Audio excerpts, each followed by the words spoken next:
ये है Indu broadcasting private limited और आप देख रहे हैं इंडियन न्यूज, हर पल, हर क्षण, हर सच। कांग्रेस ने कर्नाटक चुनाव प्रचार में बजरंग दल पर प्रतिबंध लगाने का ऐलान किया है, जिस पर अब अमरावती जिले से बीजेपी सांसद अनिल बोंडे ने प्रतिक्रिया दी है। बजरंग दल देशभक्ति जगाने, देश की रक्षा करने, गौहत्या बंद करने का काम करता है। कांग्रेस द्वारा की गई घोषणाएं किसी जाति विशेष को खुश करने और उनका वोट हासिल करने के लिए की जाती है। बजरंग दल की तुलना पीएफआई से करना उचित नहीं है।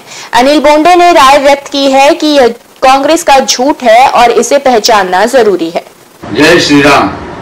देश का दल बजरंग दल म्हणून ज्याची ख्याती आहे, अशा बजरंग दलावर कर्नाटक मध्ये निवडणुकीच्या प्रचारात बंदी आणण्याची घोषणा नतद्रष्ट काँग्रेसने केली आहे। आणि काँग्रेस कशासाठी करते?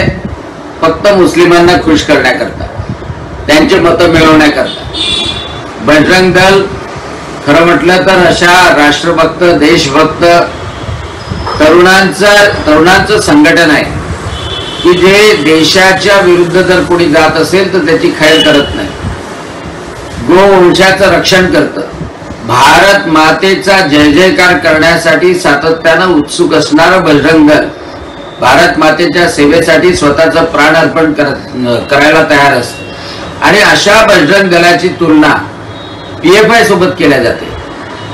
काँग्रेसला मत मिळवण्याकरता कोणत्याही स्तराला जाण्याची त्यांची तयारी आहे। कर्नाटकातल्या निवडणुकीमध्ये निवडून आल्यानंतर पहिल्यांदा बजरंग दलावर बंदी आणू असे निलाजरे काँग्रेसवाले म्हणतात आणि महाराष्ट्रामध्ये हनुमान जयंतीची यात्रा काढतात। आणि म्हणून या काँग्रेसवाल्यांना परखून घेणं आवश्यक आहे, यांची लबाडी ओळखणं आवश्यक आहे।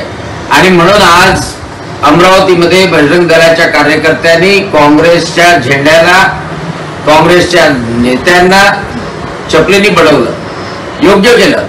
न्यू वीडियोस की अपडेट पाने के लिए सब्सक्राइब करें इंडियन न्यूज को और बेल आइकन को दबाएं।